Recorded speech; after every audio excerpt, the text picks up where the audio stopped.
Boa noite. Tudo bem com vocês? Prazer estar aqui nesse dia de abertura, né? Primeiro dia de aula. Quem esteve aqui no sábado, na aula inaugural? Uma boa parte. Boa parte. Sejam bem-vindos. Eu me chamo Laísa, como a Tânia já apresentou. Vou começar esse dia com o conteúdo aqui com vocês. E, depois do intervalo, para quem está chegando, a gente faz uma apresentação da equipe, vai ambientando vocês sobre o curso em si. E eu venho com esse papel de coordenação também. Né? É uma alegria muito grande falar sobre espiritismo para mim. Né? Tem uma representação na minha vida muito profunda, marcante, né? E permeia meu dia a dia, meu viver. Para a gente falar de espiritismo, hoje, tem algumas coisas que são importantes a gente pincelar. Primeiro que, assim, o curso básico, ele é todo norteado, né? O nome do curso já diz, Curso Básico de Espiritismo. A gente vai trabalhar os temas básicos. E hoje, ela é uma aula que, né, apresenta esse espiritismo de uma forma mais geral. Então, eu tenho certeza que muitos conteúdos devem estar aí borbulhando, né? É muito conteúdo mesmo, mas a gente vai caminhar um pouco contando o que é esse espiritismo, como ele surge e o espiritismo que a gente faz, que a gente vive, né? E a atualização desses estudos aqui na ULI. Então, o ciclo 1 ele tem uma característica que é essa diversidade. Eu tenho certeza que tem pessoas aqui que já vêm de carteirinha de Pentateuco, não tem, não? Quem aqui já conhece o espiritismo, já leu, já estuda há muitos anos? Aí, ó, tá vendo? Meus ajudantes, viu, gente? É data para lembrar, né, não? Quem está conhecendo pela primeira vez? Menos, né? A maioria já tem uma caminhada aí. Então, é isso. Então, hoje a gente vai fazer essa aula balizando entre quem já conhece muito, mas pensando muito mais também em quem está chegando, porque esse ciclo ele é introdutório. Mas participem, né? Fiquem à vontade para interromper, para falar da experiência de vocês nessa caminhada, do espiritismo em si. Eu também vou mexer aí para vocês falarem também. Mas sintam-se à vontade. A ideia é que a gente faça essa aula bem participativa mesmo, né? Que vocês tragam a experiência de vocês, porque, assim, para mim, o que mais é interessante do espiritismo é o quanto a gente vai estudando e vai percebendo ele se valendo mesmo, né? Das nossas experiências da vida. E como a gente é algo que a gente tem como utilizar, né? O espiritismo não é uma teoria, né? Apenas, não é, na verdade, nem é uma teoria, né? É uma construção, mas que vem do próprio espírito, mas ele tem uma finalidade muito importante para cada ser em si, para cada singularidade e certamente para um coletivo, porque também somos, né, seres coletivos. Então vamos falar um pouco desse processo, desse contexto que surge de como ele se difundiu, mas também de como hoje a gente atualiza ele aqui na Universidade Livre do Espírito. E uma coisa interessante é que tem termos. Quem está acostumado com a casa já deve ter escutado. Tem alguns termos que a gente utiliza, né, que a gente pode falar aqui, ou qualquer outro facilitador que venha. Então, perguntem quando não entenderem a fala, né, porque a gente se utiliza de alguns termos que são muito próprios aqui do Harmonia. Personagem, espírito, tendência, predisposição, né, estigma. Então, assim, a gente tem uma linguagem que é dessa atualização e do quanto existe aqui um mergulho mesmo, né, nesse estudo do espiritismo. Então, vamos lá. Vou apresentar rapidinho para vocês o plano de aula. Eu consigo ler ali. Então, o objetivo geral, como eu já falei, é apresentar, né, essa visão geral, sintética, porque se a gente for desbravar aqui, né, 2 horas não seriam suficientes para falar o que é, de fato, o espiritismo e todo o contexto que ele surgiu historicamente. Os específicos, né, situar historicamente a época do surgimento, traçar um perfil biográfico do próprio Allan Kardec, que foi quem, né, sistematizou e deu início a isso, né? Apesar da doutrina dos escritos e dos trabalhos espíritas, hoje a gente tem vários autores que escrevem e que ajudaram, né, nessa fundamentação e no próprio divulgação. Os livros básicos, falar um pouco dos principais e iniciais, que foram lá também da época de Kardec, explicar de modo lógico e não dogmático quais são os princípios básicos, né? Ela é uma doutrina que é regida por alguns princípios que a gente vai falar aqui, muitos deles são temas de aula que vocês vão se aprofundando aí no decorrer. E mostrar por que o pensamento espírita pode ser encarado sob os aspectos científico, filosófico e religioso.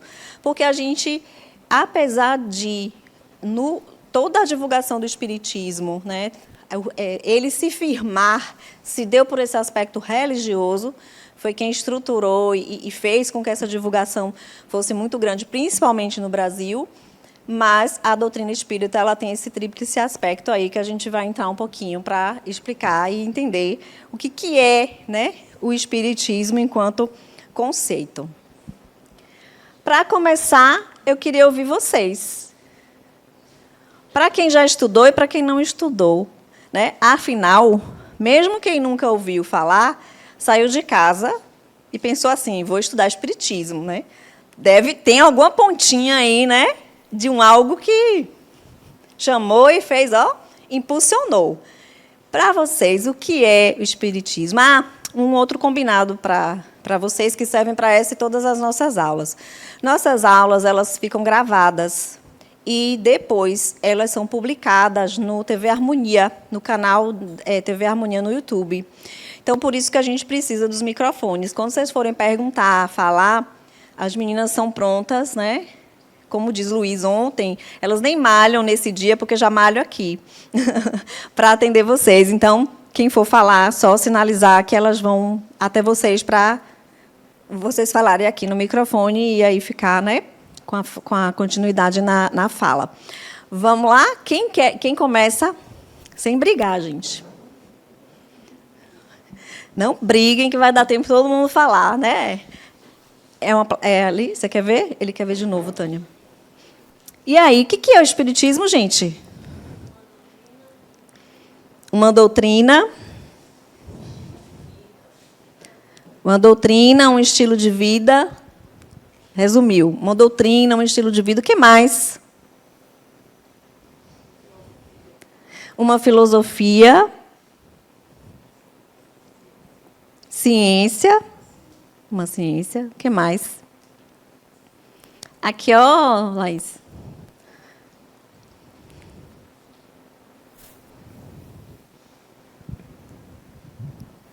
Uma crença na imortalidade. Uma crença na imortalidade. Estou anotando tudo. Uma crença na imortalidade. O que mais, gente? Já saiu filosofia de vida, ciência, uma crença na imortalidade. O que mais? Religião. Religião, filosofia, crença, que busca o aprimoramento moral, né? A evolução, né? Com base nos ensinamentos de Kardec, né? E também obedecendo às leis, né, da caridade e do amor. Caridade, amor. Boa noite. Boa. Eu diria a busca do sentimento, a busca da realidade, a busca de algo, a busca de que a gente está precisando de alguma coisa.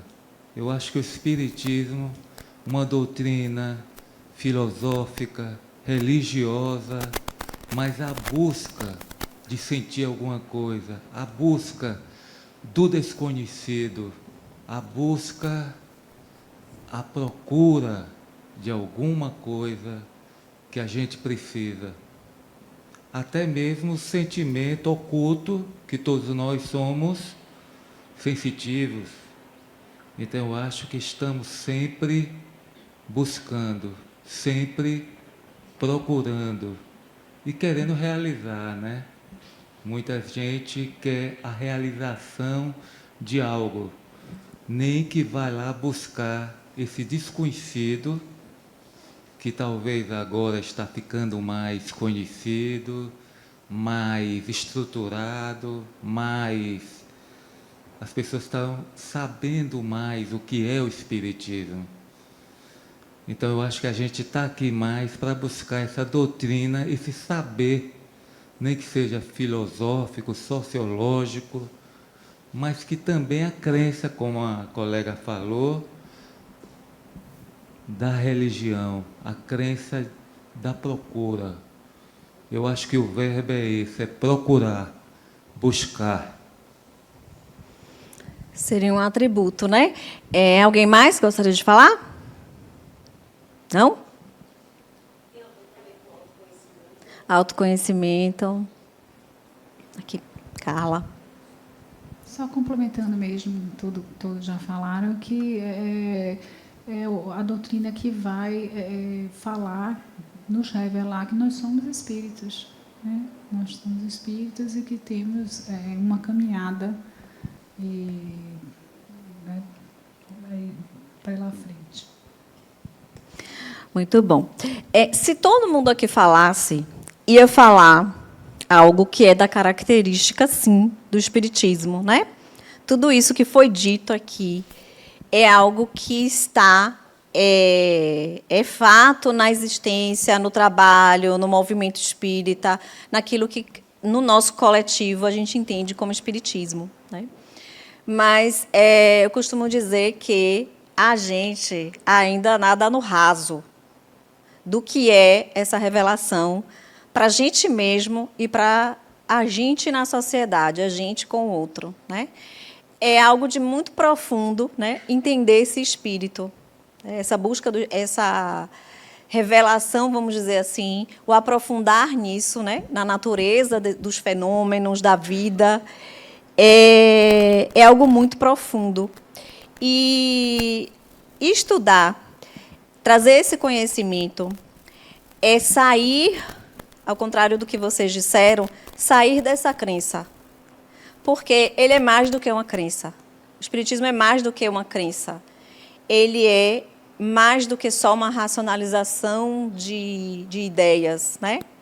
Ele é um sentir.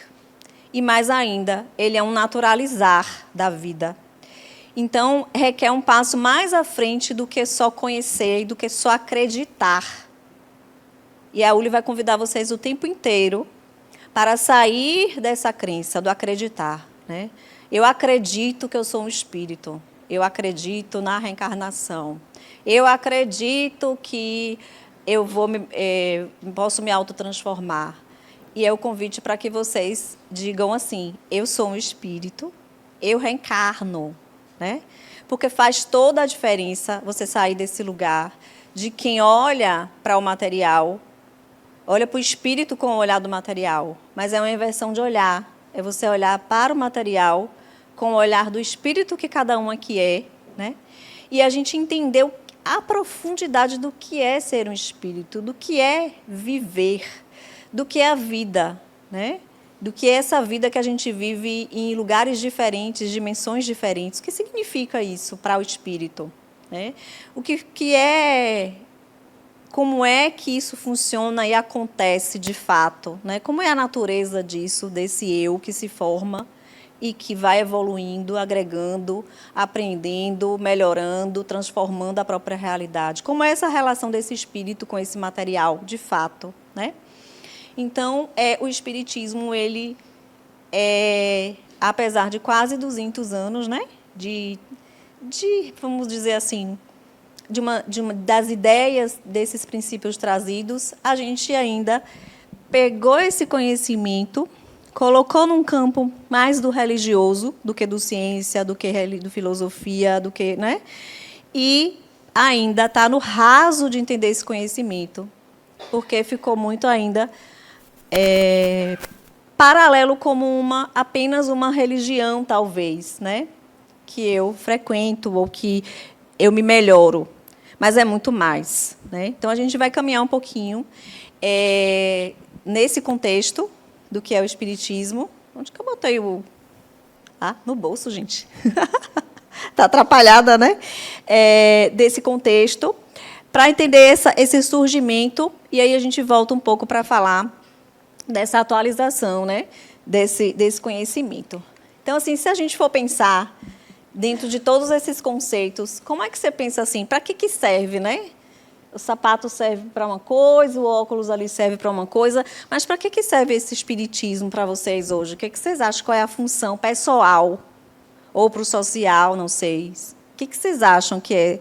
Por que é útil para entender isso? Estudar?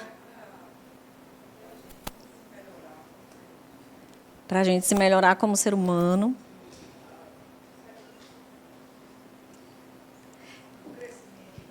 Ela está levando o microfone.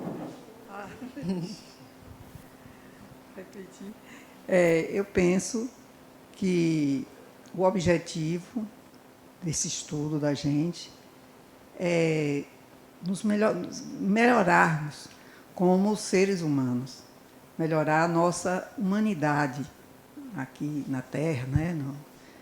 Para que isso sirva não só para nós, mas para todas as pessoas, todos os espíritos, vivos e encarnados, né? Desencarnados. Todos são vivos. Todos são vivos. Como diz, acho que é Gabriel Delany que fala assim, equivocadamente chamados de mortos, né? Acho que é ele. Então, assim, alguém quer falar?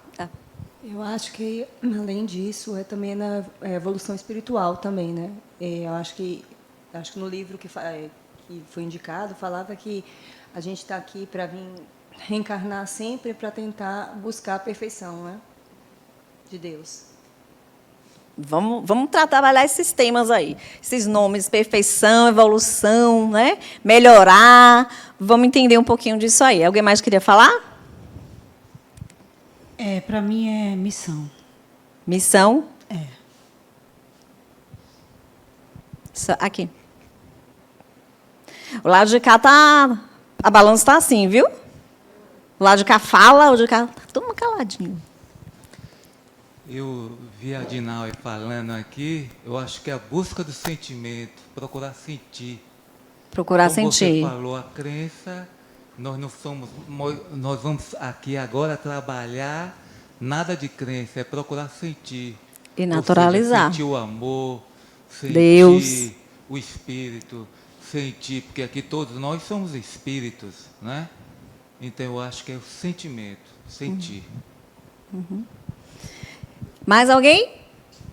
Vamos lá, vamos caminhar um pouquinho. Eu trouxe esse pequeno parágrafo que é do livro que vocês têm como tutorial aí do ciclo, né? De Adenauer, Conhecendo o Espiritismo. O Espiritismo é uma doutrina que trata da origem e natureza dos espíritos e de suas relações com o mundo material. Seu foco básico é a natureza espiritual do ser humano, né? Então, quando a gente fala dessa definição de espiritismo, e a palavra ampliar, ela é muito importante, porque eu substituiria o melhorar por ampliar, né? Eu substituiria o sermos melhores, no sentido de moralidade, no sentido de bem, para pessoas com mais qualidades, com mais habilidades para lidar com a vida, com o viver, né? Então a gente vai entendendo que sim, a doutrina espírita ela nos traz, né, esse convite a uma autotransformação, mas não balizada com uma ideia de moralidade, de bem e de mal, mas de que, enquanto espíritos, nós aprendemos e evoluímos não no sentido de uma perfeição, mas de aquisição. Quanto mais habilidades, mais eu consigo lidar com a vida. Eu consigo lidar comigo, com o outro, com essa relação do espírito com a vida material. Eu consigo compreender o que é esse viver, né? Então, a gente vai compreendendo, ampliando esses temas, ampliando o que é a imortalidade. O que é a imortalidade, né? Se a gente for falar de imortalidade e pensar o espiritualismo, né, isso é antigo, antiquíssimo, né? O espiritualismo antecede tudo isso, né, que é essa ideia de que existe algo mais que a matéria. Mas pensar espírito, pensar eu sou um espírito, vai muito além do místico, do sobrenatural. Então, quando a gente estuda a doutrina espírita, a gente compreende os fenômenos e a gente vai tirando tudo isso desse lugar de sobrenatural, de místico, né? A reencarnação passa a ser algo natural do ser humano, biológico até, e não pertencente a uma religião. São princípios que regem a vida do espírito que não está ligado a uma religiosidade, mas simplesmente é. Eu sou um espírito. O espírito reencarna. O espírito vive várias vidas, né? E aí? Do que me serve para entender esse meu momento, essa minha vida, minhas experiências, né? Então, a doutrina espírita nos convida a tirar todos esses conhecimentos desse olhar, desse viés, né? Ampliar tudo isso. Porque, de fato, para mim, o que muda saber que eu sou um espírito? Né? O que muda para cada um de vocês sentirem, né? O que é esse viver com o espírito? O que é ser um personagem, né? Dentre tantas vidas vividas, né? O que é viver entre dimensões? O que é poder se comunicar com seres de outras dimensões, né? Então, o espiritismo, ele não só traz esses princípios e vem trazendo esses conceitos, né? Mas ele explica, naturaliza isso, né? Que, para uma ideia espiritualista, é um algo lá. O espírito é aquele algo lá, que sobrevive à vida, ao corpo, mas que está lá. Para o espiritismo, o espírito sou eu, né? Para o espiritismo, o espírito não é aquele ser que a gente vai no centro e diz que está me obsidiando. Não é, sou eu. E a minha relação com ele é uma relação como é uma relação minha com vocês, né? É uma relação entre espíritos. Espíritos são pessoas são espíritos. Então, é um olhar diferente para todas essas relações. E aí, o racionalizar pede um sentir para naturalizar, para isso se tornar algo pertencente ao nosso viver. E não algo que eu li no livro ou que eu ouvi na palestra, né? Porque a gente leva um tempo para se colocar nesse lugar e perceber, eu sou esse espírito, né? Eu sou esse ser aí. Então, é sair dessa crença. Então, quando eu falo que a gente precisa mergulhar nesse profundo, nesse oceano aí mais profundo, é para sair dessas muitas crenças, né? Porque a crença diz que eu preciso me salvar, preciso ser bom para me salvar. Preciso ser bom para me salvar? Não, eu preciso aprender a lidar com a vida, para mim mesmo, para ser bom para mim mesmo, para a vida ser boa, para mim, né? Para que eu também possa ser boa em outras coisas e com os outros e nesse viver. Mas não para eu, quando morrer, porque eu estou com medo de quê? Do umbral, né?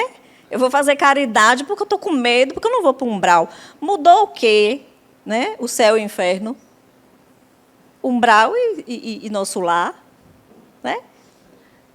Os pensamentos, né? Enraizados, né?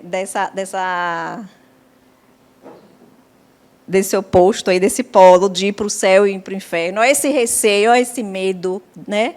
Da causa, do efeito, do que eu fiz, do que eu não fiz, do eu estou vivendo para pagar, do eu estou vivendo. Então, assim, o que de fato o Espiritismo me convida a pensar sobre mim mesmo, sobre a vida e sobre o que eu quero, né? E sobre como eu mudo a minha relação comigo mesmo, com as pessoas e com o mundo. Saindo desse viés, né? Tão enraizado, né, de bem, de mal, de causa de efeito, eu estou sofrendo porque eu estou pagando. Né? Então, o Espiritismo é um convite muito maior, tem uma profundidade muito maior nesse mergulho desse eu espírito. E vocês deram um passo que começa, né?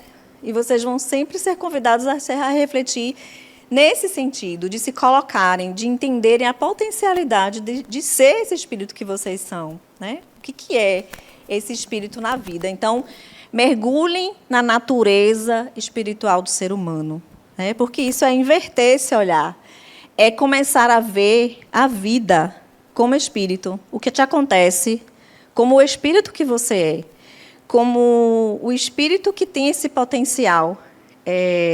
Mais lá na frente, tem um livro que eu acho que é muito importante de vocês lerem. Claro, conheçam, vá pelo começo, quem ainda está começando. Tem aí todos os livros, né, do Pentateuco, muito conteúdo, muito importante começar por essa base, né, é a base do Espiritismo, que é o Voo do Espírito, que faz esse convite também para a gente ir atualizando, contextualizar, na verdade a palavra é contextualizar, né, todos esses ensinamentos e ver o que a gente está fazendo com esse aprendizado para ele ser útil e para ele ter, né, vida no nosso viver. Falando de espiritismo enquanto doutrina, eu falei do espiritualismo, que, né, se a gente for ver história, povos, né, neandertais enterravam os mortos com objetos. Então, ideia de uma vida após morte, ideia desse algo mais, né, isso é do instinto do humano, né, desde seus primórdios. Mas o espiritismo é uma doutrina espiritualista, mas a diferença é como ele entra na natureza disso, né, explicando como isso acontece. Não apenas que você sobrevive à morte, mas como é que se dá essa continuidade? O que são essas, né, esses lugares, como se dá esse processo, né? E é importante também a gente ir entendendo essa ideia da imortalidade e entendendo a própria ideia da morte, porque ela existe sim, né? A morte existe. Para cada ciclo que a gente vive, há uma morte. Uma morte de um corpo, de uma história, de uma relação com pessoas, né? Então, pensar em imortalidade vai além disso. Mas quem é esse eu que continua? Como que ele continua? Né? Como se dá isso?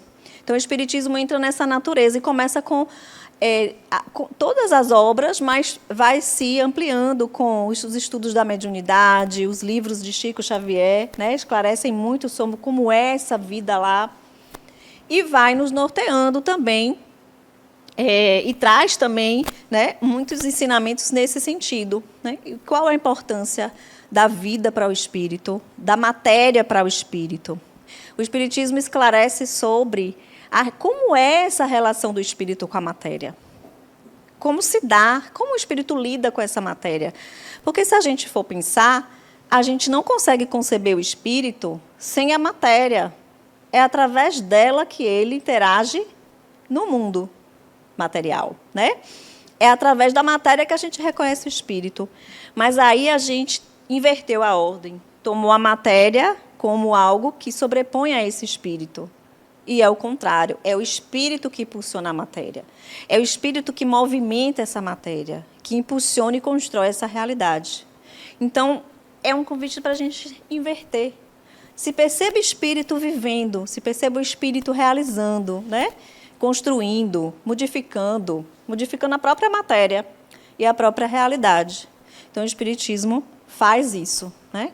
No longo da história, ele vai nos trazendo, né, o que é esse espírito. E esse surgimento, que é o marco, que é o dia 18 de abril de 1857, é a data, né, o surgimento do Espiritismo, por causa do lançamento de O Livro dos Espíritos. Então, o Espiritismo tem uma data, tem um marco. Né? É quando esses conhecimentos vieram à tona, é quando esses conhecimentos vieram publicados nesse livro por Allan Kardec. E aí a gente vai começar um pouquinho dessa história, contar essa história de como aconteceu, né, até esse surgimento. Então, o espiritualismo é bem anterior, mas o espiritismo tem esse marco. Então, para a gente entender o surgimento do Espiritismo, é importante a gente entender um pouquinho o contexto histórico, né? E aí a gente vai percebendo na linha desse tempo e desse contexto até o que é a própria evolução, né? De como a evolução se dá, lenta, mas se dá, né? Até nessa mudança, que nada mais é do que o próprio amadurecimento do espírito e do próprio psiquismo, né? Que vai se consolidando. É como se fosse um arado. O conhecimento, a história, é como se fosse um arado, né? Para plantar, preparando o solo, preparando a mente humana, ela foi se ampliando. E cada conhecimento que vai agregando e vai se ampliando é o quê? A própria evolução acontecendo, né? É o próprio espírito ampliando essa consciência e sua capacidade de compreender o mundo fora. Porque o que baliza o ser humano ao longo da história do seu desenvolvimento é o mundo externo, né? Ele projeta no externo desde sempre. Então, é através do mundo lá fora, do que acontece, que ele vai tentando se definir, né? Vai buscando se definir como ser. Aí ele toma vamos dar um exemplo, os eventos da natureza como Deus, né? O trovão. Então, o homem vai se balizando por aquilo que acontece fora. Ele ainda não tem o mínimo de noção desse interno, desse olhar para dentro. E aí a gente vai olhando para a história, eu trouxe alguns pontos da história que são importantes para a gente pensar o contexto histórico que antecedia o surgimento do Espiritismo, que era esse de Estado teocrático. O ser humano era regido pela religião, de todas as formas, na política, no saber científico, na cultura, né?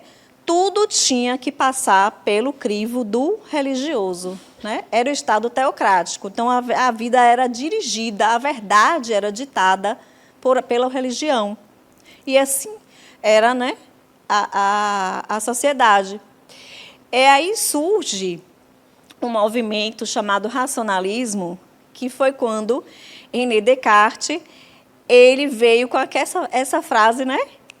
Todo mundo conhece: penso, logo existo. E esse momento marca, né, opa, olha um eu, né? Para além do religioso. Começa esse religioso ditador que domina tudo, que diz a verdade, que diz o que eu devo pensar, o que eu devo fazer, o que eu devo ser, como eu devo acreditar que é o mundo, tirando desse lugar do religioso para o eu, né? Então, o homem começa a aparecer na época do racionalismo. Ele começa a tomar um lugar de sujeito, de subjetividade humana, né? Então, é um solo sendo, né, construído nessa mudança desse pensamento, né? E trazendo o homem para esse lugar, né, como se ele também pudesse escolher, pesquisar sobre os conhecimentos de como, de fato, as coisas acontecem, sem ser sempre uma explicação dogmática, uma explicação que eu só preciso acreditar e pronto, eu posso pensar, eu posso questionar, né, a natureza. Você está rindo aí, quer falar? Você está acompanhando, né? E aí, esse racionalismo, ele é um marco para outros e muitos outros movimentos que começam a surgir.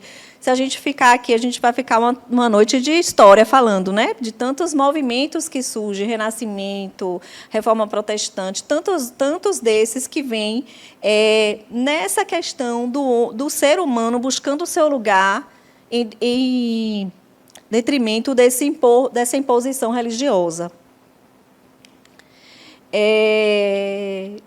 O racionalismo abre mais ou menos, esses 4 eventos.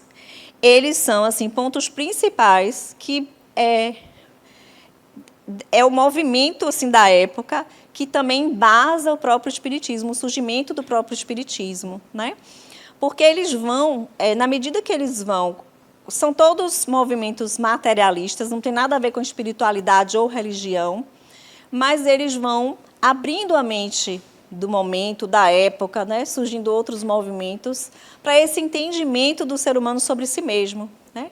Então, o racionalismo, ele meio que antecede, impulsiona o século das luzes, que é o iluminismo, que é o ponto máximo do espírito, é um marco, como diz Adenauer, ele gosta de chamar de aurora, né? Acho que o iluminismo é uma aurora para o espírito, que é quando o ser humano ele se projeta. Aí começa esse ser humano que se percebe, né? Então, é um pontinho do espírito começando a... Oi, eu sou o espírito, né? E as ideias iluministas, elas demoram, né? Alguns séculos, mas vem com essa ideia do racionalizar. John Locke, né, contestando até as ideias de Descartes, de que, para Descartes, a razão ela é inata, mas aí ele diz, não, o homem é uma tábula rasa, é a experiência que faz a construção do conhecimento. Né? E aí vem, não, além da experiência, vem as emoções balizando o ser humano. E o iluminismo dá lugar para muitas mudanças, né? As buscas de liberdade na sociedade, né? Da Revolução Francesa, e aí vira um solo de mudanças, né? E a Igreja vai cada vez mais enfraquecendo esse poder teocrático, né? Esse regime teocrático, e logo depois de uma inquisição, de uma época de muitas guerras, né? E aí começa essa saída desse período. Então, é um período em que, principalmente na França, há uma certa aversão a esse religioso. E outros movimentos começam a surgir, porque, na medida que a Igreja vai perdendo esse poder, vêm os outros movimentos paralelos, como, por exemplo, o positivismo, que é uma ascensão da ciência. A ciência tomando esse lugar do religioso, né? Podendo explicar os fenômenos. Né? O racionalismo faz essa saída da religião como um aspecto simbólico, dos rituais, e levando o espírito, o homem, para entender a realidade de uma forma mais concreta. Né? E a ciência embasando isso, com experimentos, né? Com observação, e surge aí esse positivismo que vai dando estrutura ao saber científico, com a ideia de que a ciência explica o funcionamento da vida, né? A ciência é quem explica e não a religião. E aí é meio que uma cisão, né? É meio que uma cisão, religião, ciência. Ou é a religião que está certa, ou é a ciência que está certa. Né? Mas a gente já começa a trazer todos esses movimentos dessa estruturação dessa ciência como capaz de explicar.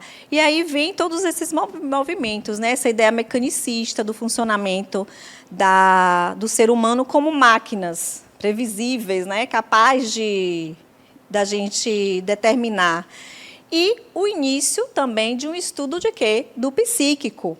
Né? Porque quando ele começa a falar lá atrás no racionalismo, penso, logo existo, existe um pensar. Esse pensar vem da onde? Para Descartes, não está no corpo, né? Separa. E aí começa, né? As várias vertentes. E isso dá margem aos estudos do inconsciente, da psicologia, vai seguindo para uma linha. E aí o homem vai construindo seus caminhos, né? A psicologia começa a caminhar pelo social, o espiritismo surge nesse ambiente depois. Mas a ciência começa a se firmar, as religiões começam a não existir mais só o catolicismo de uma forma hegemônica, vem outras formas da religião cristã, e o homem vai criando vários e vários caminhos. Né?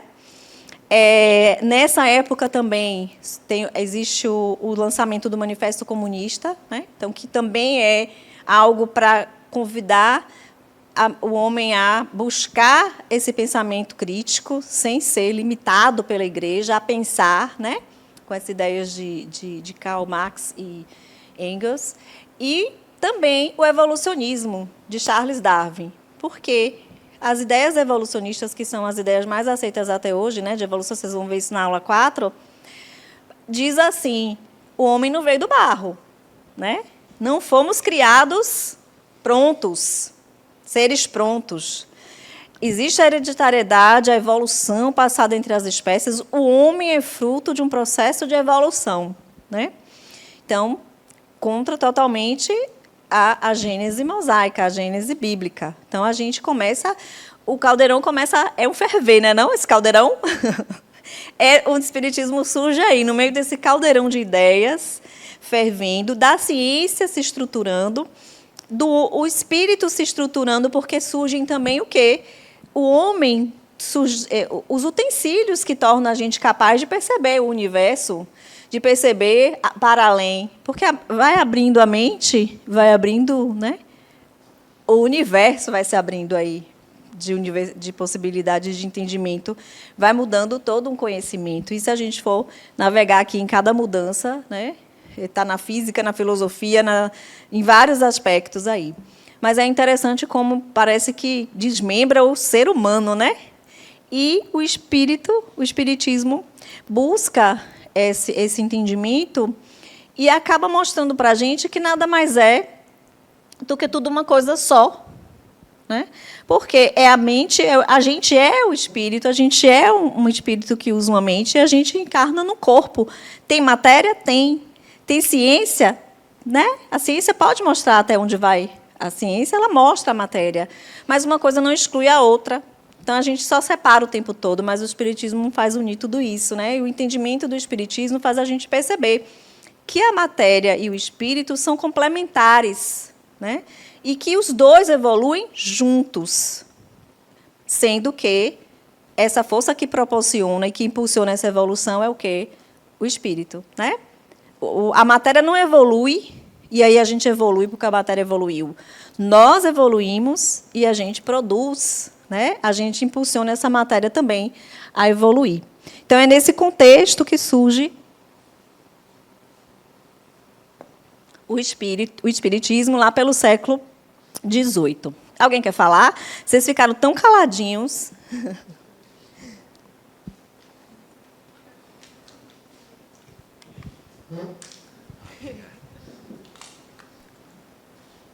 Boa noite, pessoal, de novo. Desculpa que pedi para falar, porque só para lembrar, voltando a Descartes, que você vê que esses pensadores são todos franceses, ingleses, alemães. Então, Descartes, quando ele diz cogito ergo sum, nada mais é do que penso, logo existo, ele está convidando, lá em 1850, as pessoas pensarem em si, fugir um pouco do teocrado, imaginar que, se eu penso, se eu sou ser humano, eu penso, Deus está comigo. Então, nada mais, cogito ergo sum, quer dizer, penso, logo existo. Se eu penso, Deus está comigo. E, através do iluminismo, que pensadores, surge aí a grande filosofia, a sociologia e, principalmente, a psicologia. As pessoas convidam a pensar. Então, nada mais do que Allan Kardec, que parece um professor, que levou um puxão de orelha no curso, ficou despedido, e aí ele decidiu se transformar o pai do espiritismo da era moderna. Não é isso? Vamos lá, vamos chegar lá. Vamos lá. Estou no caminho. Eu estou atrasadinha ainda, mas estou chegando. Paralelo a todo esse movimento, né? Existe um caminho até o surgimento do espiritismo, que eu brinco que é o caminho do espírito, né? Porque, assim, se todas as teorias que surgem vêm de um movimento, de uma ideia, de uma pessoa, né? Mas o espiritismo e tudo que tem de conhecimento e alguns marcos que marcam essa jornada do espiritualismo são aparições do próprio espírito. Né? É o próprio espírito se mostrando. Então, é importante a gente pensar o quanto é esse movimento espiritual acontecendo também em paralelo. Né? Então, eu trouxe 3 marcos, que daqui a pouco a gente chega no espiritismo, que foram os quáqueres ingleses, conhecidos como tremedores. Foi um movimento que aconteceu na Inglaterra, no século XVII, em contraposição à ortodoxia da Igreja Anglicana. essas pessoas, ela tinha um líder chamado George Fox, eles se reuniam e era a pura expressão do fenômeno mediúnico, mas não o entendimento do que é mediunidade ainda. Porque eles entendiam que eles não precisavam de um intermediário para se conectar com o divino. Então, nessas reuniões, eles entravam em transe e tremiam muito. Então, eles ficaram conhecidos como os tremedores, né? Os quáqueres ou tremedores.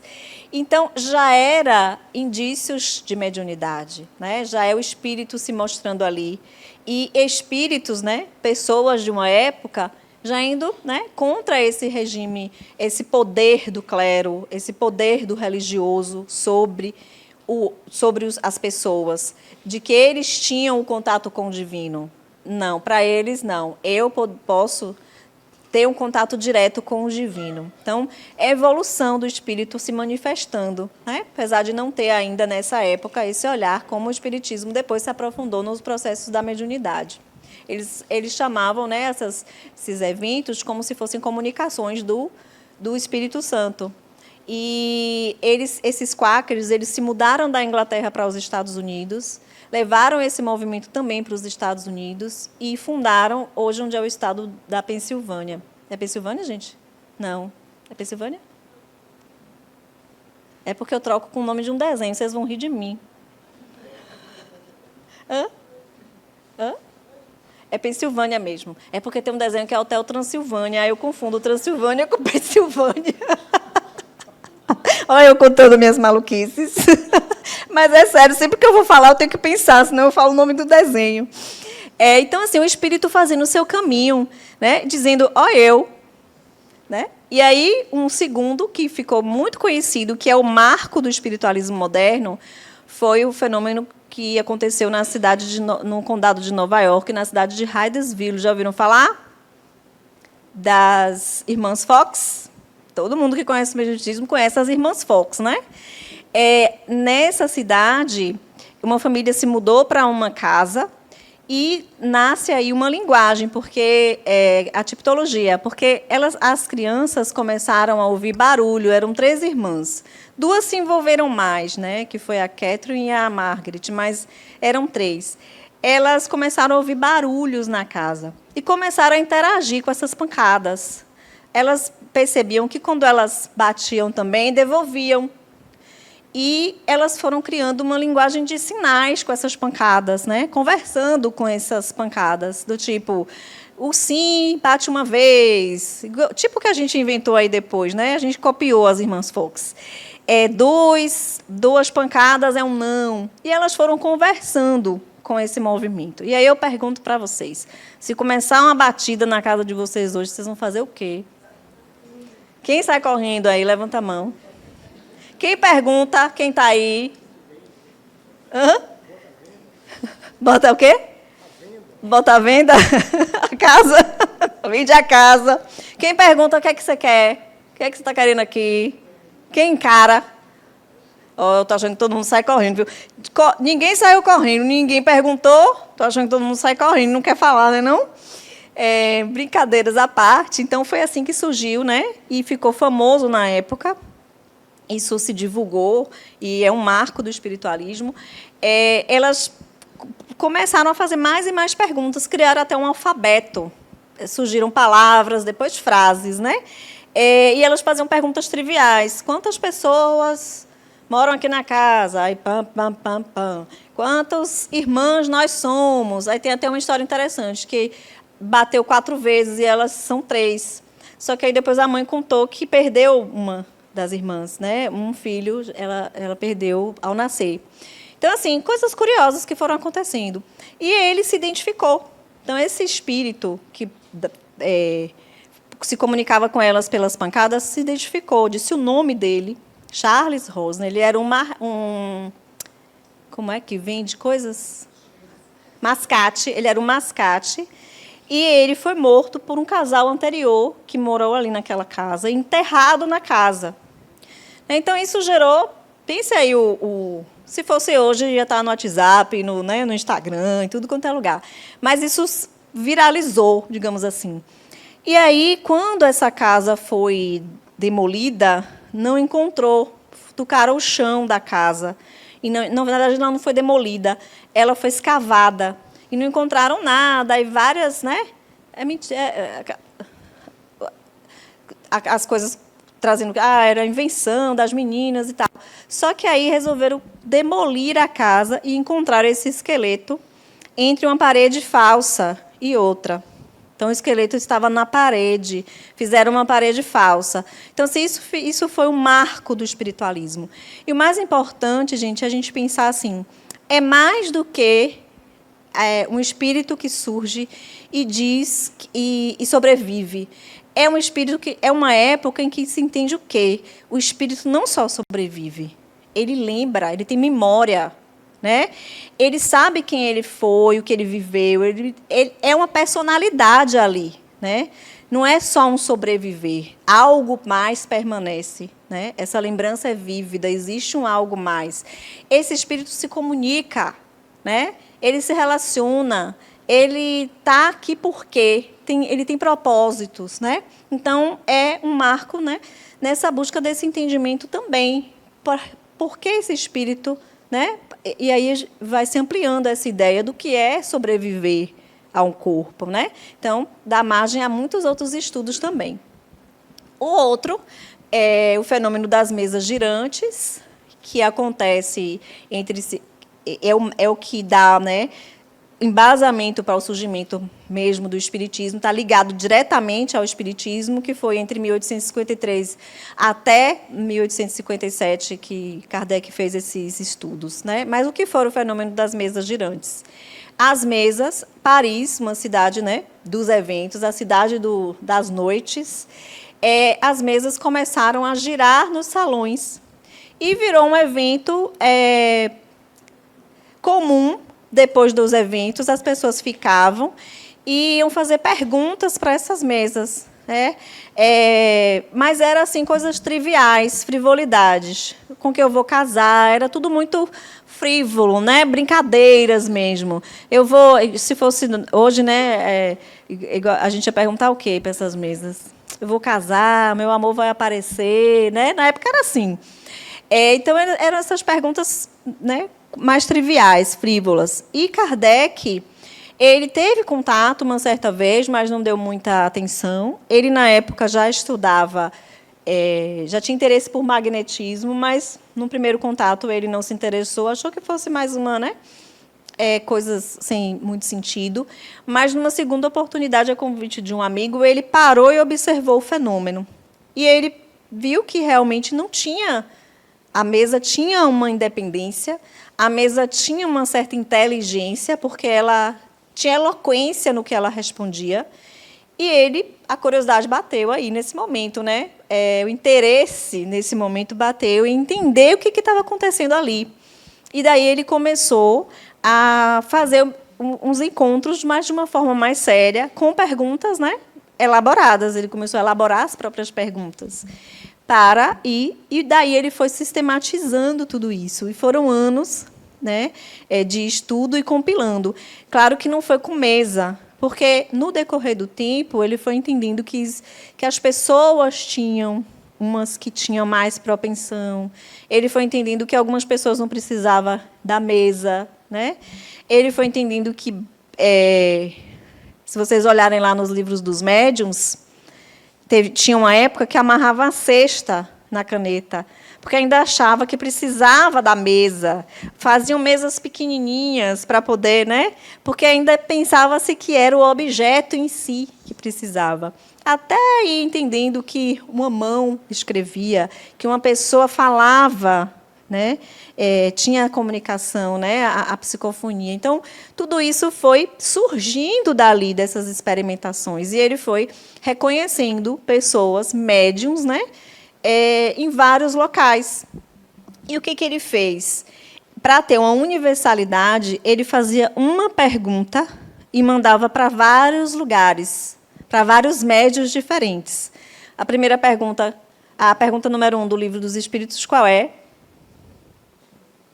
Que é Deus, né? Que é Deus? Então, ele fez essa pergunta e mandou para vários. e as respostas tinham a similaridade. Ele foi compilando essas respostas e foi daí que surge o Livro dos Espíritos. E é claro que ele foi fazendo os comentários também. Quem leu o Livro dos Espíritos vai ver, embaixo de cada bloco de perguntas, ele tece comentários, porque ele participou da experimentação, da pesquisa, né? Ele debruçou realmente sobre estudar tudo aquilo que estava ali acontecendo e que surge como um fenômeno, né? Mas que deu lugar a um estudo, a uma experimentação, e aí vinham as bases de todos aqueles conhecimentos que estavam fervilhando na época, dando essa importância, porque a experimentação, né? Ele era um homem da ciência, então ele trouxe esse rigor, essa forma, né, de pesquisa, de estabelecer um saber para o estudo do Espiritismo, para compilar tudo isso nesse primeiro livro, que é o Livro dos Espíritos, que é o marco que a gente falou lá atrás. Então, ele começou mais ou menos em 53, e em 57 ele lança o livro. Então, esse livro, ele usa esse pseudônimo de Allan Kardec, porque, na verdade, a pessoa era Hippolyte Léon Denisard Rivail. Ele era um professor na época, né? Então, vou falar um pouco dele mais à frente, mas aí ele usou esse pseudônimo para que essa obra surgisse não associada ao pedagogo, à pessoa Kardec. E também por entender que aquele conteúdo não tinha saído da ideia dele, não foi uma teoria. Então, quando a gente olha, todo estudo espírita, ele é produto do próprio espírito e das manifestações dos espíritos, e não, né, da mente, uma teoria que alguém criou. Então, a gente vai vendo que toda obra espírita tem como fonte, né, nós, os próprios espíritos. Perguntas?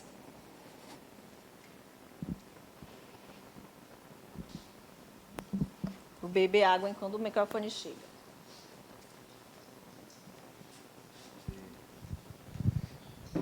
Esse negócio do fenômeno da mesa seria atualidade hoje do copo? Não tem o negócio do copo? É o mesmo, né? Eu, mais jovem, já brincou tinha de grupo, copo, né? Ficava naquele negócio. E quando eu chegava, o copo não queria falar, mandava eu sair.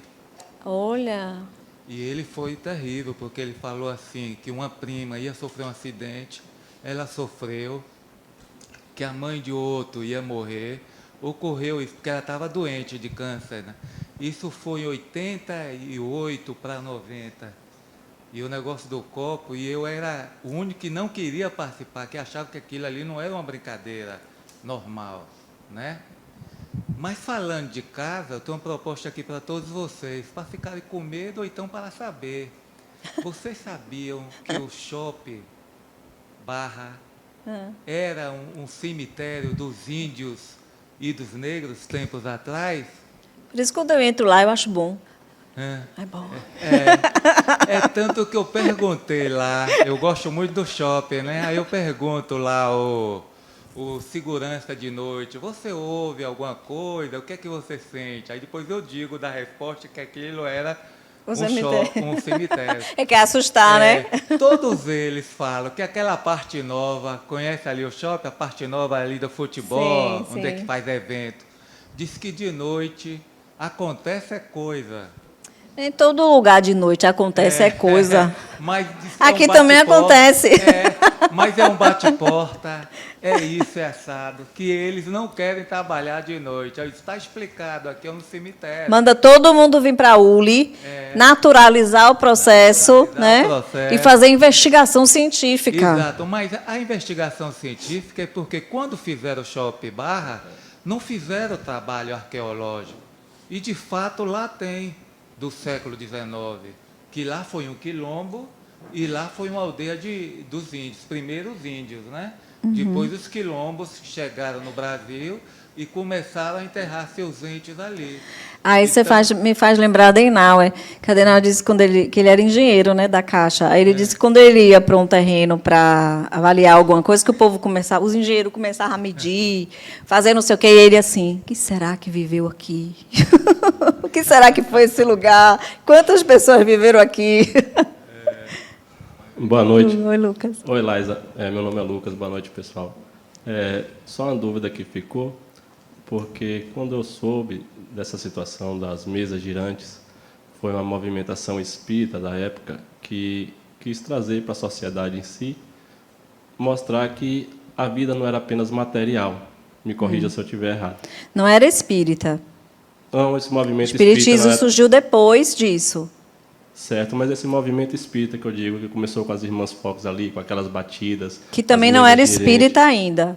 Era espiritualista.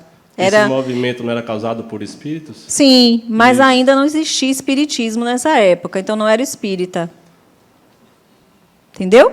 Mais ou menos. O que eu queria entender, mas porque assim, quando tem São uma época- fenômenos que marcaram a história e que antecederam o surgimento da doutrina espírita. Certo, a doutrina espírita, mas foi tudo manifestações de espírito. Espírito, É isso que eu sim. estou falando. Sim, espiritualismo. Certo. Permitido pela espiritualidade superior, concorda? Coisas que na modernidade a gente já teve essa questão do copo, que já tinha estabelecido o espiritismo, né, onde Allan Kardec já dizia para a gente não invocar, não brincar com esse certo de tipo de coisa, e pelo contrário, a gente sempre se aprofundar. Porque cada vez que a gente entrava nesse meio sem conhecimento, a gente estava à mercê de espíritos misticeiros, né? Olha ali, só. Não? Sim, sim. Olha só, o cuidado que a gente tem que pensar, isso aí vocês vão ver na aula de mediunidade. Porque, assim, uma coisa é a gente entender que isso é natural. Uma coisa é a gente pensar para quê, né? Tem que ter uma finalidade útil. Quando vira uma brincadeira, é igualzinho na nossa vida normal. Se você se envolve tá brincando com coisas, tá lidando ali com frivolidade, não vai você até as pessoas que a gente convive, a gente separa, não separa? Sim. Entende? Então, assim, é o como lidar. A gente não... para a gente não pensar assim... a gente tem muito esse conceito com lidar com a mediunidade de bom e de mal, mas a gente precisa ter filtro e seriedade. Entende? Para que isso? Para que você quer brincar? Sim. E quem você está atraindo? Alguém sério vai para lugar para ficar brincando? Não vai. Então, Nem certamente você não vai atrair pessoas sérias. Sim. Então, elas estão brincando do mesmo jeito que vocês estão brincando. Sim. São espíritos brincando, que pode dizer verdades, porque está no campo, percebe, já sabe, tem uma visão do campo, né? Porque o espírito vê, sente, percebe até do seu campo. Mas a seriedade, tudo que acontece com a gente, a seriedade é aquela que a gente dá, né? Tá, Então- mas assim, até também em questões de reuniões mediúnicas, as pessoas que estão ali moralizadas e com bastante conhecimento, às vezes vêm espíritos também brincalhões e coisa, né? Então, o filtro sempre tem que existir, né? E a questão do shopping também, me corrija se eu estiver errado, pelo que eu pesquisei uma certa vez, diz que às vezes o espírito, quando está muito apegado à matéria, as coisas de shopping, de luxo, de vaidade, ele tem uma dificuldade maior de se desapegar desse ambiente. Às vezes o shopping seria um local mais materialista, que ele, não quero saber de nada, eu vou passear no shopping, eu vou curtir. Aí é Não? julgamento. Vamos pensar que moralidade, né, não é o filtro para a gente enxergar os fenômenos, nem o que a gente faz. É errado ir no shopping? Né? Nossas conquistas, nosso trabalho, aquilo que a gente se usa da matéria é errado. A gente precisa caminhar um pouco nessa ideia de perfeição, moralidade, angelitude, bem e mal, entende? Mas e pensar a ideia de que para que me serve, né? Para que a utilidade dessas coisas? Você está entrando em várias, você está abrindo tantas caixinhas aí que a gente nem vai porque vencer esses todas dois nessa temas aí eu aula. fiquei perguntando. Mas pense que mediunidade, né? A mediunidade a relação da mediunidade com a moralidade é no uso dela, né? Mas não significa que evolução, perfeição tem a ver com ser melhor. Ou seja, o espírito, a ideia de evolução, para a gente entender a ideia de evolução, ela é uma ideia de consciência. Sim. Se você tem consciência do que você é, de que você é um espírito, né, das suas capacidades e de para que te serve, para que você deseja, né, o seu papel, a sua responsabilidade, porque independente se o espírito te fala ou não, se for um espírito, vamos dizer assim que você chame, porque assim, a gente aqui na casa não tem muito essa ideia de superioridade entre os espíritos nesse sentido, não. São pessoas, aqui na sociedade a gente não tem pessoas mais preparadas, mais maduras, mais sérias, não tem uma diferença. Se a gente pensar o encarnado, o desencarnado é a mesma coisa. Então, a gente não pensa que existe, né, um ser... essas diferenças, assim, né? É coisa de espírito superior e é coisa de espírito que é ruim. Mas são espíritos que estão com processos. Sim. E que daqui a pouco somos nós esses espíritos, porque a gente vai desencarnar e vai viver esses papéis. E como nós estamos em relação a isso? Então, é mais importante a gente pensar o nós, né? O como a gente está em relação a isso. Até porque a finalidade do espiritismo é a reforma íntima, né, de cada um. Exato. Ao passo que os espíritos, segundo algumas coisas que eu li, os espíritos mais novos, eles ficam mais apegados, muitas vezes voltam e revoltam. A gente é igual a escola, vai passando de uma série para outra, muitas vezes quando você não evolui, você acaba repetindo. Né? Assim como tem espíritos que são apegados a uma igreja. Também. Não é porque a igreja é um lugar de... É porque ele não entendeu o processo dele, entende? Então, não tem a ver com o lugar, para a gente não pensar que só em lugares que tem luxo, que tem apego material, é que existem espíritos ali. Os espíritos circulam, os espíritos estão. Sim, entende? Até porque quem está encarnado e quando desencarna permanece da mesma maneira. Então, aquele que é encarnado, ele tem as vaidades, ele tem os apegos dele, e quando desencarna, continua. Por Ou, isso que, às vezes, alguns ambientes continuam com os espíritos ali, tentando se comunicar. Né? Todo ambiente tem espírito. Sim. Aqui a ULA é cheia de espírito. Por quê? Vem espírito querendo o quê? Estudar. Sim. Tem alunos que frequentam a ULA, mais à frente, vocês vão nos ciclos que fazem esse trabalho da mediunidade, não como... Né, para a gente entender que a mediunidade tem vários aspectos e várias funções. Mas vamos ter calma que vocês vão chegar. Beleza. Viu? Porque aqui, quando vocês forem nos ciclos mais à frente, vocês vão conversar com esses espíritos que vêm para cá aprender. Porque nem todo mundo que está desencarnado tem tanta compreensão de ser espírito e ampliação de consciência, sim. Entende? Mas vamos, aos poucos, desmistificando essa ideia de que evolução tem a ver com perfeito e moral, mas pensar que evolução tem a ver com mais habilidades, mais ampliação de consciência, para se entender, se perceber. E que essa ética, esse bom viver, vem dessa consciência, né? E não por ser bom ou mal, perfeito, imperfeito, né? De ser de luz e obsessor. A Daniela diz que ele brinca nas palestras falando ser de luz é poste, né? Ser de luz é poste. Então, vamos caminhando para esse entendimento de evolução, porque aí a gente vai saindo muito desse... A gente é muito balizado por essa coisa do bem e de mal, de bom e de ruim, né? De perfeito e imperfeito, de anjo, que a gente não sabe nem o que é anjo, né? Essa ideia de angelitude que, para a gente aqui, não é a ideia de perfeição e nem de evolução, né? Mas muito caminho para percorrer. Mas na aula de mediunidade você vai entender várias coisas, são duas, né? Na aula de evolução já vai entender também um pouco mais. Vamos só voltando aqui para a gente fechar o que é o Espiritismo. Então, quem foi Allan Kardec? Né? Eu falei já o nome dele, Hippolyte Léon Denis Rivaio. Ele nasceu na França, em 3 de outubro de 1804. Foi educado na Suíça, ele era pedagogo, foi discípulo de Pestalozzi. Aos 21 anos, ele volta para morar em Paris e funda uma escola. Né? A esposa dele, Amélie, também trabalhava com ele nessa área da educação.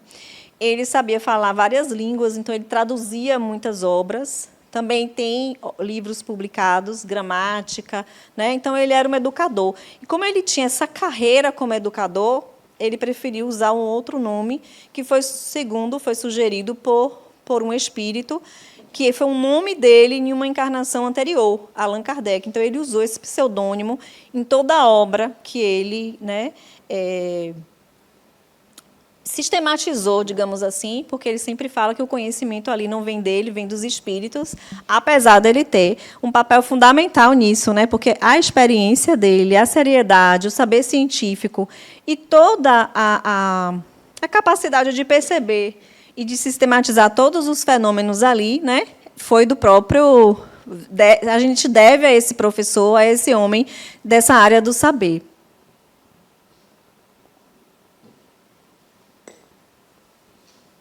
E que mais? Então, ele começou esse trabalho. A mesa girante não eram eventos espíritas, foram fenômenos espirituais que aconteceram e que chamaram a atenção, e, a partir daí, ele começou o estudo, a sistematização, né, de toda a doutrina. E ele aí lança esse primeiro livro, que é o Livro dos Espíritos, e tem uma vasta obra.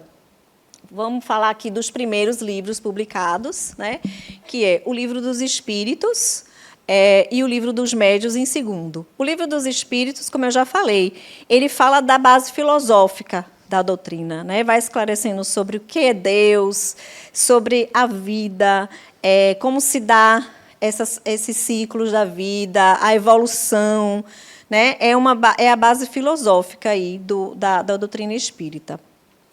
O segundo livro foi o Livro dos Médiuns. O Livro dos Médiuns, assim, tudo que a gente tem para frente de estudo da mediunidade é muito bom, mas ler o Livro dos Médiuns é, assim, de uma riqueza, porque Allan Kardec, o que ele fez? Ele sistematizou todos os tipos de mediunidade, né? Os efeitos físicos, os efeitos inteligentes, que vocês vão ver aí na aula de mediunidade, mas, principalmente, ele entra, né, na natureza, como isso acontece, como se dá a aproximação de um espírito no encarnado, do desencarnado, para acontecer essa ligação e o outro falar em nome do outro, né? E aí a gente vai tirando e esclarecendo várias coisas sobre como se dá as psicofonias, a psicografia, os tipos, como é a variedade de médiuns, né? Porque todos somos médiuns, e porque alguns são mais ostensivos, outros menos ostensivos, intuição. Ele vai no fundo, mas ele, além de classificar, ele explica também como se dá um efeito físico, o que acontece que a cadeira mexe, ou que a pancada surge, ou um som surge. Então, ele explica a natureza. Então, é um livro fantástico, que é o Livro dos Médiuns, que foi de 1861. Depois ele lança o Evangelho segundo o Espiritismo, que é a parte, né, que traz as passagens do Cristo, né, do Evangelho, e é comentada pelos espíritos. Então, não é trazer o cristianismo para dentro do Espiritismo, mas as ideias cristãs, né, do Cristo, do Evangelho. O Céu e Inferno. O Céu e Inferno entra nesses detalhes da imortalidade, dessas passagens, de como se dá várias experiências de espíritos e seu desencarne, de como foi, o que sentiu, como percebeu, as diferenças, né? E a gente vai percebendo que a gente cria muito, né? É assim, é assado, mas o espírito, gente, está em seu processo evolutivo, e a experiência ela é singular, né? Então, a gente vai vendo como a vida ela é tantas e muitas possibilidades.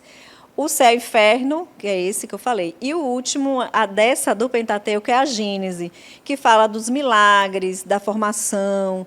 Para mim, a Gênese, ele diz assim, ciência e religião caminham juntos, sim, né? Porque é o espírito movimentando a matéria, e aí a gente vai entender que a ciência vai até um ponto, a religião vai até um ponto. Mas quando você entende o espiritual, o princípio espiritual agindo sobre a matéria, você entende que é uma coisa só, né? E eu acho que aí é que a ciência se perde de entrar mais ainda nos mistérios, né, da vida e da matéria.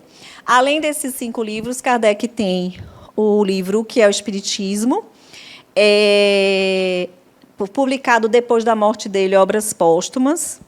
Tem a publicação de várias revistas, ele publicava mensalmente por 12 anos, então 12 vezes 12, né? 144 revistas espíritas, que eram trocas dele com pessoas de vários locais sobre o espiritismo, as contestações, as manifestações que aconteciam em vários lugares, porque foi num momento que Conan Doyle chama de invasão organizada. Por quê? Porque em vários lugares do mundo isso começou a acontecer, né? Então, esse era o momento do espírito se mostrar. Naquele momento foi necessário acontecer dessa forma para o espírito mostrar a sua existência, mostrar, né, toda a natureza de como tudo isso acontece e desses fenômenos. Então, foi um momento, uma época, né, de muitas manifestações mesmo, de muitos fenômenos. Então, o espiritismo ele vai se fundamentando, né, nesse tríplice aspecto: ciência, filosofia e religião. Embora ele tenha se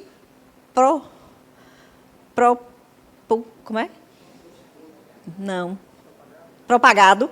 Embora ele tenha se propagado muito e firmado pelo aspecto religioso, ele tem essas três bases, né? Ciência, e tem essa base, como eu já falei, do positivismo, né? Da ciência positiva, da experimentação, da observação, da repetição, do entendimento dessa natureza dos fenômenos mediúnicos, principalmente. Na filosofia, né? Que é a parte do ser humano buscando se entender na sua origem, né? Cogitando, entrando na natureza das coisas, de como as coisas acontecem, isso é a filosofia. E a religião, que é a ideia, né, central da religião, aí, trazendo, a princípio, essa ideia da fé raciocinada, né? É uma mudança numa época e um convite a uma religião não dogmática, a uma religião em que o homem não saia desse lugar de razão também, de contestar as coisas, né?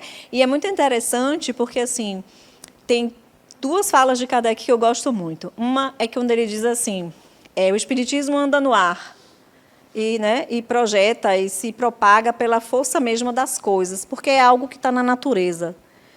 E o que está na natureza, a gente pode até ampliar o conhecimento e aprofundar mais, mas não tem como negar o que está na natureza, né? Então, sabendo disso, ele fala outra. Se um dia a ciência negar, fique com a ciência. Se um dia a ciência provar que qualquer um desses princípios não é verdade, fique com a ciência.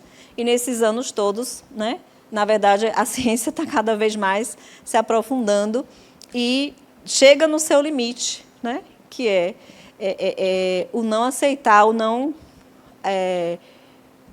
perceber, né, a natureza do ser humano como esse ser espiritual e continua fazendo suas buscas aí em separado e deixando, né, de fazer esse mergulho cada vez mais profundo na natureza das coisas, porque se o espírito impulsiona a matéria, cada vez que eu entro na matéria, mas com esse olhar de espírito, mais descobertas, né? É um ampliar para a filosofia, para a ciência como um todo, para a psicologia, é um ampliar de conhecimento, né? Integrar o espírito aí nesses aspectos.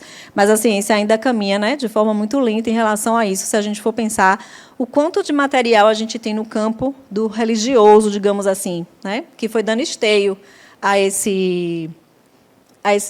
ampliação, né, desse material e a propagação. Então, quando a gente fala de propagação do espiritismo, o Brasil é o país, né, de maior propagação, o maior número de centros espíritas. Acho que a Bahia deve ter mais do que no mundo todo, né, se a gente for pensar assim. E um dado curioso é que a maioria dos centros fora do Brasil são fundados por brasileiros, né? A gente tem a própria ULI do Canadá, que é de pessoas que foram daqui e implantaram a ULI lá. E vários outros centros que tem cidades diferentes dos Estados Unidos, que a gente conhece e tem vínculo, que são coordenados por brasileiros. Então, o espiritismo se tornou uma religião brasileira, né? Ele não se promoveu na França e em muitos lugares do mundo. Portugal parece que é um segundo lugar. E acredita-se que está muito ligado ao nosso DNA, né? A essa mistura do DNA do brasileiro, que tem, né, essa mistura de povos, os povos originários, aí, o povo indígena, o povo africano e o europeu, né? E são povos que têm na sua ancestralidade, né, essa relação com o mediúnico, essa relação com essa sensibilidade em relação ao mediúnico. Então, foi a mediunidade, de certa forma, que fez o espiritismo tomar mais e mais lugares, né? E se propagar mais do que o científico, mais do que o olhar filosófico. A maioria das casas espíritas trabalham, né, o religioso, né? A mediunidade, o aspecto da mediunidade. Poucos são os lugares que ainda voltam muito para esse estudo enquanto ciência, apesar de hoje a gente já ter materiais muito assim bacanas, assim, feliz de ver, né? Feito por universidades, a Universidade de Juiz de Fora tem um trabalho muito bom da ciência da vida após morte, feito por médicos, né? Por pessoas do meio acadêmico, e é muito, muito bom perceber esse viés científico aparecendo, tomando um pouco de lugar, apesar de ainda, né, bem tímido. Então, é uma religião, né? E essa parte... Oi? Assim, a gente usa, é um termo mais brasileiro, porque fora do Brasil ela não é uma religião. Mas aqui no Brasil, se você pensar... no conceito, não é uma religião em si, mas o povo adere ao espiritismo e lida como uma religião. E se você for observar, trazendo muitos conceitos do catolicismo, né? Ideia de bem e de mal, de caridade, de causa e efeito, de pagar e punir, muitos conceitos do religioso. Então, tem conceitos que a gente vai tentando desconstruir aqui na casa, que vem dessa ideia religiosa, dessa ideia cristã, muito...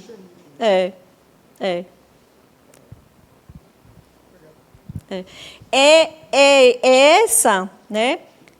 Se você for começar, não sei se você já leu, mas se você lê os livros que são publicados aqui por Adenauer, ele vai buscando tirar esse religioso.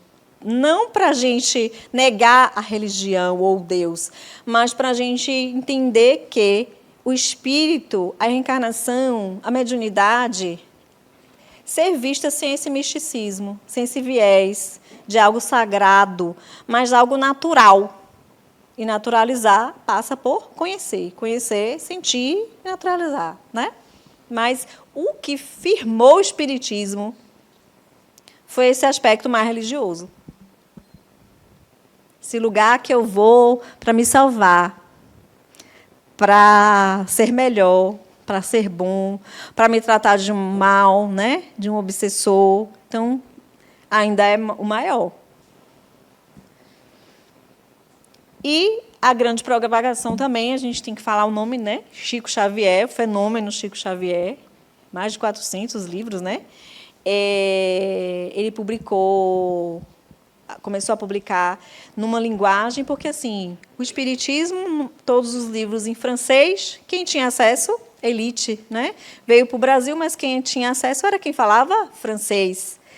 E começou a divulgação aqui, as reuniões começaram, né, por essa elite, e tinha um jornal também, o primeiro jornal era Ecos do Além Túmulo, era um jornalista, ele correspondia na época com Kardec, né, Luiz Olímpio, ele correspondia com Kardec, e inclusive tem materiais da Revista Espírita que foram de troca dele sobre o espiritismo em si, os acontecimentos que ele percebia que tem revista espírita dessa época, da década de 60, 1960, não, 1860, mas a propagação mesmo, né, popularizar foi a obra de Chico, pela linguagem, né, além dele traduzir, dele trazer várias... Tem uma linguagem fácil, mais acessível, e explica, né, a vida no mundo material. Se a gente for ler no mundo espiritual, a gente vai lendo cada livro, vai entendendo um pouco mais do que é a mediunidade, de como se dá, da questão orgânica, né, o desencarne, várias questões. Ele vai entrando ali, né, esclarecendo várias questões do que é essa vida depois, né, do que é essa relação aí. Então, Chico é um grande nome e fenômeno que tem fundamental papel nessa propagação do espiritismo. Então, a gente pode falar que o espiritismo ele tem fases, né? Os estudos experimentais de Kardec, né? Quando ele sistematizou tudo, o quanto depois veio a divulgação dessa interferência dos espíritos e pulverizado em vários locais, e essas aparições acontecendo, os fenômenos de efeito físico na época muito intensos, né? Era o espírito se mostrando para ser, né, visto e para que a gente entendesse. E é uma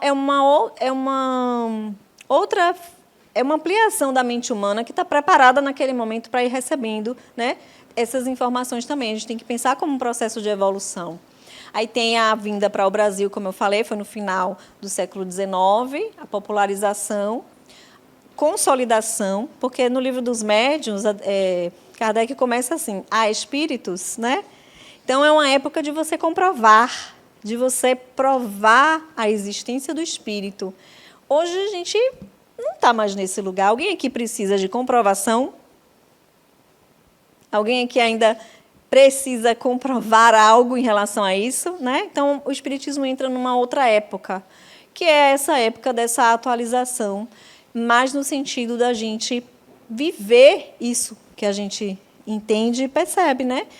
Viver essa vida do espírito, essa vida espiritual. E isso vocês vão ouvir aqui muito na ULE. Os princípios básicos do espiritismo.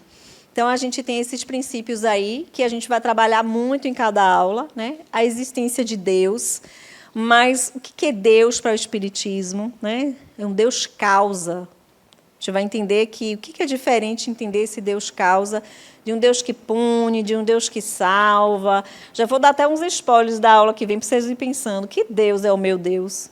Ele é punitivo, ele é salvador, ele é Deus de amor, ele é um Deus que me vigia. Como é a sua relação com Deus, né? Ó, um spoiler da aula que vem, venham prontos. A existência dos espíritos, né? Mas aí, como a gente falou lá no comecinho da aula, saindo dessa ideia da crença do espírito, mas para o eu sou, esse espírito aí, que evolui, né? Que é o outro princípio, essa evolução. E a gente vai trabalhar muito essa ideia de evolução. Não é ser perfeito, não é ser um anjo, tirando essas ideias de angelitude, mas entendendo que a evolução se dá quando a gente vai ampliando o nosso entendimento, nossas capacidades, né? A gente amplia nosso psiquismo, amplia nossa consciência no sentido de compreensão, né? E aí a gente deixa de ser esse ser que a gente pensa, bom, por necessidade ou para atingir algo, mas apenas, né, para si mesmo, para ser esse ser que lida melhor com a própria vida, com o próprio viver e com as suas relações com esse viver. É um ser mais adaptado e não um ser, né, angelical. A reencarnação, não como algo do religião também, mas a reencarnação como um princípio biológico e natural, né, que acontece, a gente vai falar também em 3 aulas aí de reencarnação, mediunidade, né, entender a mediunidade como uma faculdade que permite essa comunicação, mas permite muito mais. A mediunidade é uma conexão com a vida, com o viver, é uma potencialidade do nosso psiquismo, né, que se amplia quando a gente entende o que é essa mediunidade. A moral cristã, a gente fala muito da ética, né, porque a ética ela é a gente atingir um princípio interno, né? É diferente dessa questão de moralidade, de julgar, mas é atingir uma ética interna, uma consonância entre o que a gente pensa e o que a gente faz. E a pluralidade dos mundos habitados, entendendo que o espírito habita todo o universo e que o universo está para o espírito, né? E é criação do próprio espírito. Então, gente, finalizando, hoje a gente encerra às 21h, porque vocês estão chegando, tem, né, uma fase aí para a gente ir ambientando vocês também. Mas as primeiras perguntas, o que é o espiritismo e para que serve esse espiritismo, a gente entende que o espiritismo ele serve para nos libertar, né? Nos perceber, em essência, e nos libertar dos limites, né? Dos limites do materialismo, dos limites dessas crenças, todas elas que vêm de outras religiões, como a gente falou aqui, mas entender, né? E diferenciar, nos diferenciar nesse processo. Não ser mais uma crença entre tantas outras crenças, não ser mais uma religião entre tantas religiões, né? E ela serve para a gente alçar o horizonte ali e ir ampliando ele, e querendo ser mais, né? Para a gente ir ampliando. a doutrina espírita nos convida a ampliar e nunca estacionar, porque para o espírito não existe o não viver, o chegar a um ponto e parar. E essa complexidade de aprendizado, de ampliação de consciência, ela é crescente o tempo inteiro, né? A gente chega aonde que a gente vai chegar? Não sabemos, mas a gente vai num processo de complexidade crescente, né? E a gente está para esse processo de evolução. Então, o ponto central do Espiritismo é fazer com que a gente perceba essa diferença, né?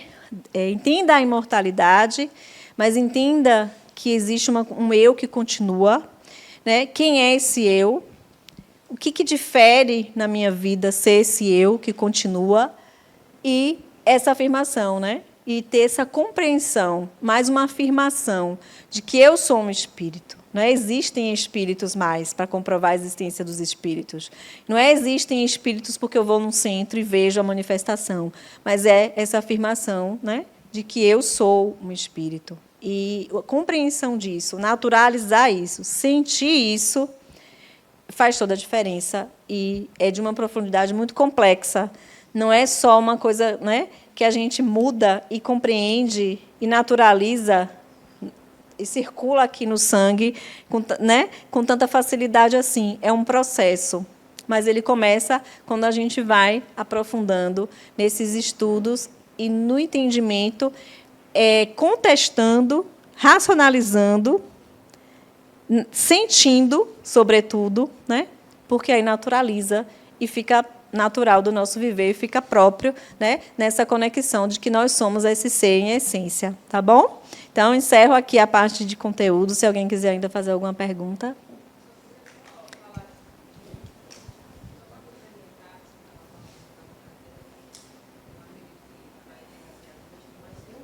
Tem o filme,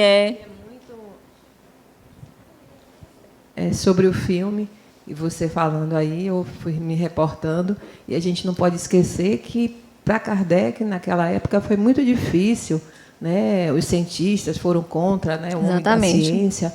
Então, vale a pena a gente, né, assistir de novo. Eu estou já pensando em assistir de novo, depois dessa aula de hoje. Obrigada. É bom, sim. E, para Kardec, os maiores rivais foram a Igreja Católica, né? Boa noite. A minha pergunta, aliás, eu esperei a aula toda para fazer essa pergunta. Partindo dos princípios que a gente aprendeu hoje, que norteiam o Espiritismo, uma coisa que sempre me incomodou é quando eu vejo algumas pessoas dizem eu sou espírita ou então vou ao centro espírita.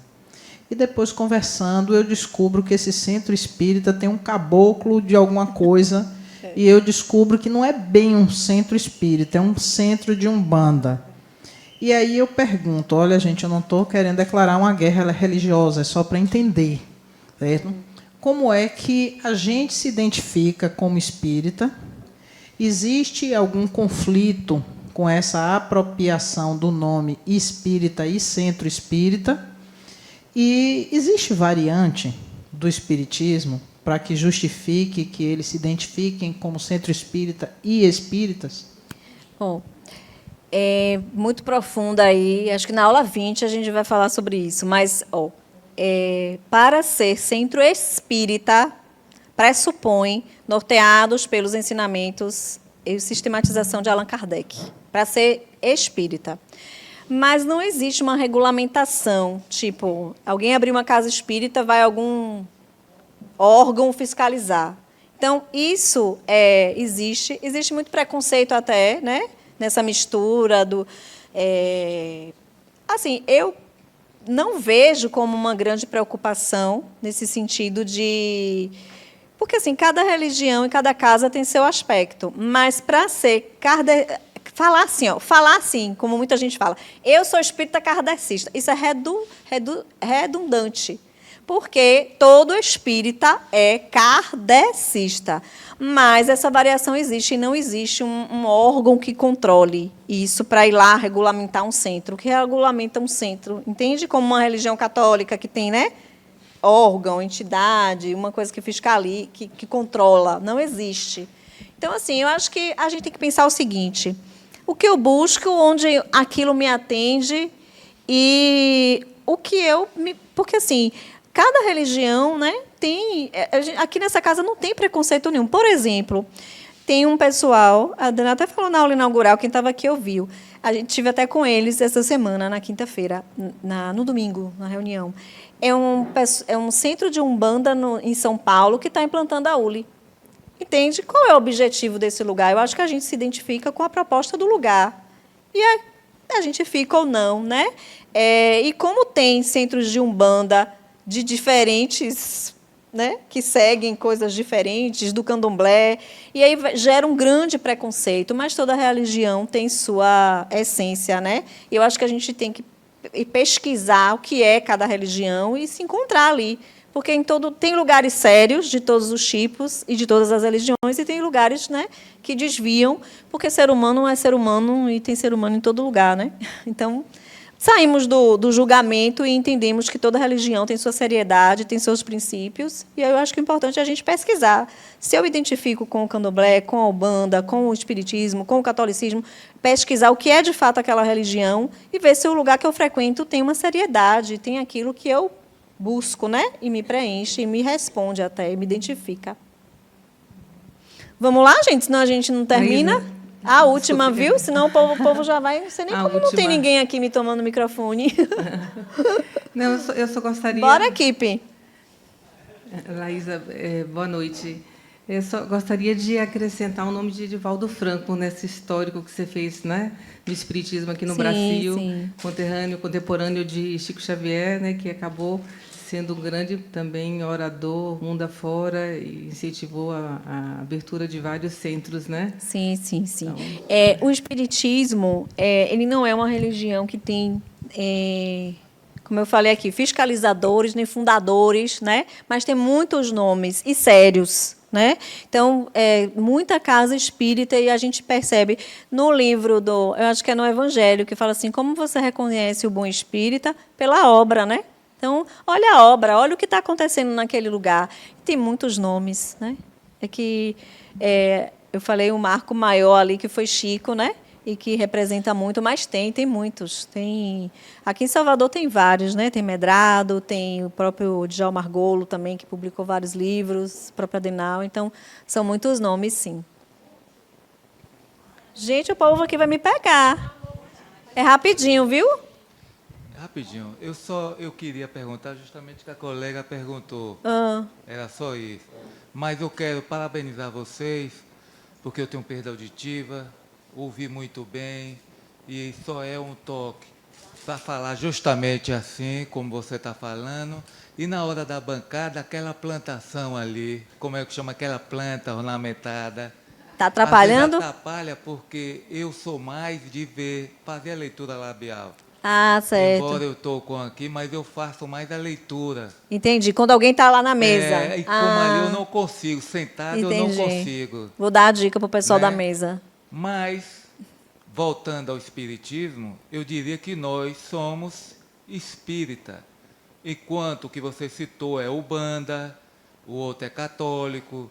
Só que a teocracia que você falou vem do catolicismo, que é o cristianismo nos primórdios do tempo, né? É tanto que religião é islamismo, judaísmo... O berço, né? E cristão. Então, o cristão é aquela adaptação de tudo. E nós vimos do cristianismo, Pede o quê? né?